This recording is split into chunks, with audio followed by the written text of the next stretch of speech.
Hello, everyone. Today, as I promised, we're going to touch the subject of fascism, which is very bad system that hundreds of millions of innocent people have died, which our heart goes for them.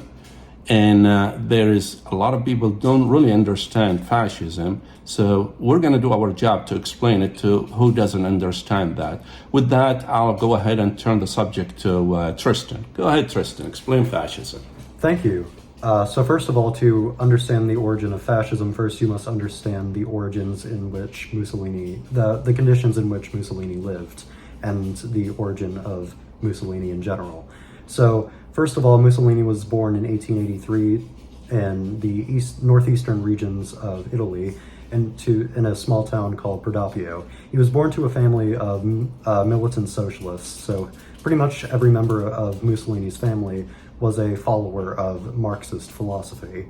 So to understand Mussolini's eventual rejection of socialism and eventual rejection of Marxism and his creation of fascism, first you must understand that Marxism relies heavily on materialist philosophy and materialist analysis. So moving on from that, Mussolini grew up as a socialist. He grew up believing in Marxist philosophy. And eventually, in his 20s, he would go on to write for several socialist newspapers. And in the breakout of World War I, he would write pro-war. He would write about his pro-war sentiments for Italy to join World War I. And now this heavily went against the sentiments that were expressed in the socialist organizations he was a part of. So the socialist organizations that he was involved with eventually excised him and exiled him from the broader socialist movement. So Mussolini at this time anyway became sort of disillusioned with socialism. He started to become disillusioned with materialism in general, which led him to reject Marxism.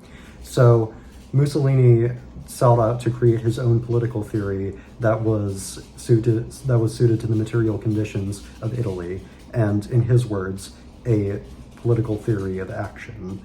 So he created a political theory that was based around state control of industry, so essentially economic national syndicalism.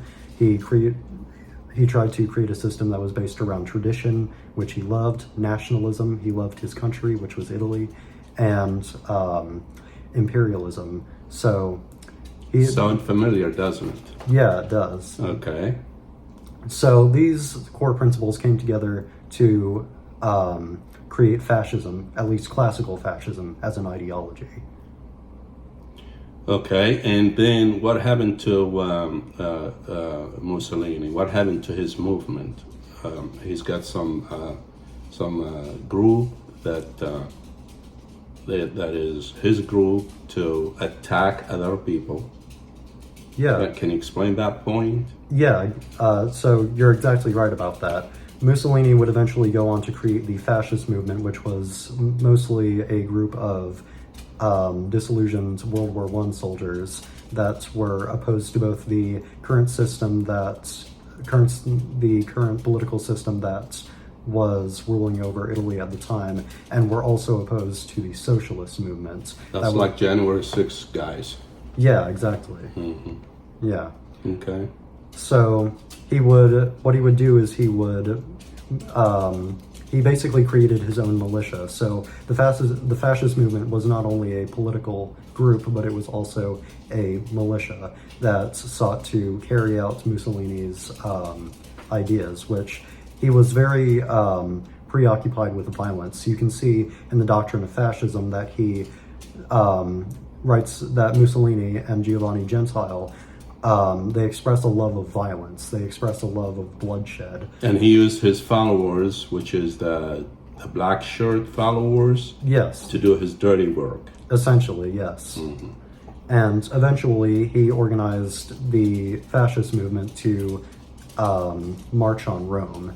And this was actually happening in accordance with the Italian monarchy. So the monarchy knew that the March on Rome was going to happen, and Mussolini had informed the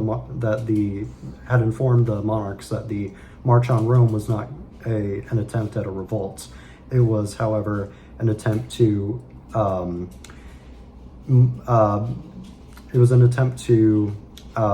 get support for fascism in Italy. And what happened? He obviously overturned. Did he overturn the government? No, he didn't actually. That's kind of interesting because the March on Rome wasn't a successful protest, really. Mm-hmm. Not very many fascists attended, and Mussolini himself wasn't even present at the rally. Instead, he was kind of holed away in his little, in the house that he lived in at the time. Mm-hmm.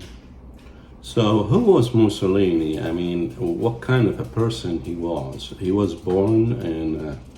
Did he have good relationship with his family? Did he work as a teacher? No, he didn't. He did pretty much the opposite of what you said. He had terrible relationships with his family, and he was only a teacher in the sense that he taught violence to his followers. So, to expand upon this, he had terrible relationships with his family. He wanted to marry his stepsister and went against his father's wishes by marrying his stepsister and having a child with her. And this child he would later order the murder of. And he would also send his stepsister to an insane asylum where she would die later on. And he was womanizer and he was a women abuser. Yes, he was a very frequent rapist, so he raped women a lot, and he, even in his writings, would go on to brag about his frequent raping of women. Yeah, the bad activities. And then what happened with his end? How did it end up? What was the relation between... He was infatuated with Hitler toward the end. Indeed, he was. Mm-hmm. So, near the end of World War II, Italy and the Italian citizens began to despise Mussolini because Italy at that time, it was impoverished. It was a broken country because of Mussolini's policies regarding the war. So Italy and Italian citizens began to hate Mussolini. Rebel against him. Essentially, yes. He was put on house arrest and was barred from participating in any political activity in Italy. So eventually, while he was on house arrest, Hitler sent German soldiers to rescue Mussolini from this house arrest, and they eventually brought him to Germany, and Mussolini became Hitler's lapdog in a sense. Mm. And then? And then once Hitler died and the Axis was defeated, eventually